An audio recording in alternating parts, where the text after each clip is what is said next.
Hi Libra, welcome. This is your reading. Be open-minded po, hindi po halos lahat makaresonate.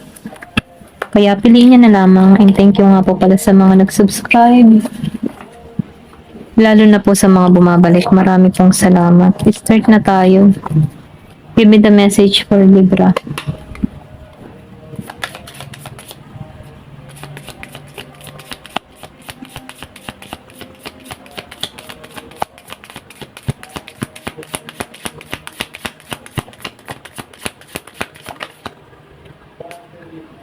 Meron ka dito na Five of Swords. Reverse. Meron ka dito na Six of Cups. Two of Pentacles. Give me the message.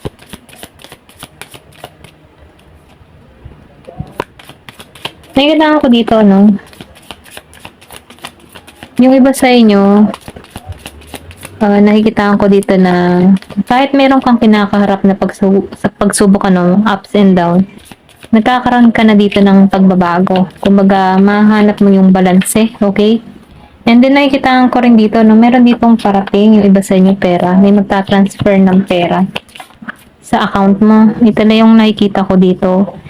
Kung meron ka mang iniintay na pera, no, meron ditong parating sa'yo, okay, sa account mo. Then, nakikita ko rin dito, no, meron ditong paglalakbay na gagawin ka, okay? So, yung iba sa inyo, merong bagong simula. Pwede rin sabihin, meron kang paglipat ng lugar. Meron ako nakikita ditong Year of the Dog. And then, nakikita ko rin dito, no, kung ikaw man ay gusto mong ng pagbabago, yung tipo na gusto mong makaraos na parating to, ito lang yung nakikita ko.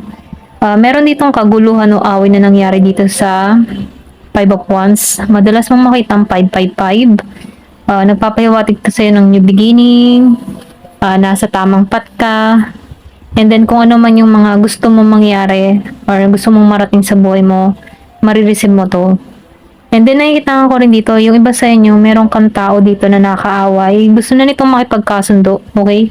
Meron parating na communication sa inyo, dun sa iba. Kung meron ka man na, ayan, pasensya na talaga. Kung meron ka man ditong nakahidwaan, nakaaway, meron ditong pakipagkasundo itong tao na to. Ito lang nakikita ko. Kung before, hindi to nagkaroon ng, hindi to disagree sa'yo, no? Kumbaga, siya yung tipong tao na hindi siya agree sa mga gusto mong mangyari, okay? So, itong tao na ito, nakikita ko dito na meron man tong mga nangyari sa inyo, pwede rin sabihin, pinagchismisan ka nito or meron tong mga paninirang ginawa sa'yo at natuklasan mo to dito, okay? Pero ikaw, nakikita ko dito, mas gusto mo yung yung payapa lang yung kaisipan mo, ayaw mo ng away, mong gulo hanggat mare. Kumbaga, wala ka na lang pakialam dito kung ano yung gustong gawin ng tao nito. Ang mahalaga sa iyo ay yung peace of mind mo. Okay? Nakikita ko dito na inaalisan mo na to, tinatapos mo na tong conflict na to, okay? Kumbaga, willing ka dito makipagkasundo, okay? Pero nakikita ko dito, kung itong tao na ito, ayaw kasi may mataas ang ego, yung iba sa inyo, no, mayroon ditong mataas na ego, ayaw pa rin makipagkasundo. So, ikaw, hinahayaan mo na lang itong tao na ito, maybe pinagpapasadyos mo na lang, pwedeng meron kang nakakaalitan, nakaaway, or meron ditong sumasama ang loob sa'yo, okay? So, ikaw, hinahayaan mo na lamang itong tao na ito. Ito lang yung nakikita ko, kasi mahalaga sa'yo yung kapayapaan mo. And then, nakikita ko rin dito, no, yung iba sa inyo, meron kang gustong mangyari.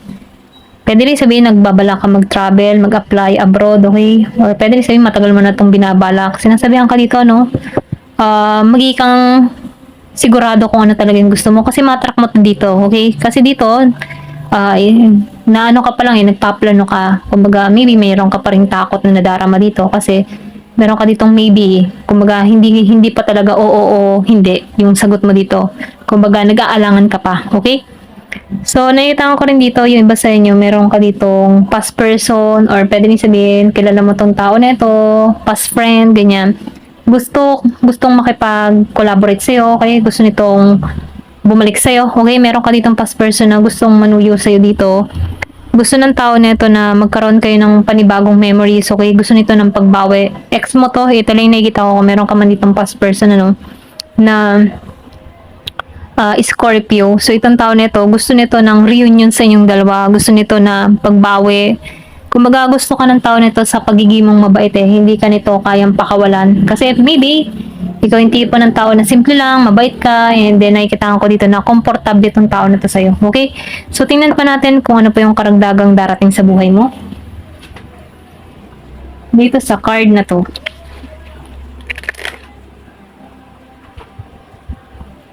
Give me the message. Ano pa yung mensahe? So, yung iba sa inyo, no, iskal. Meron ka dito matutuklasan. Yung iba, meron ka matutuklasan na ikasasama ng loob mo. Yung iba sa inyo, no, hindi halos lahat. So, yung iba naman sa inyo, nakikitaan ko dito na mas nakatuon ka sa iyong mga trabaho, okay? Mas nakatuon ka sa mga priority mo sa buhay, ganyan.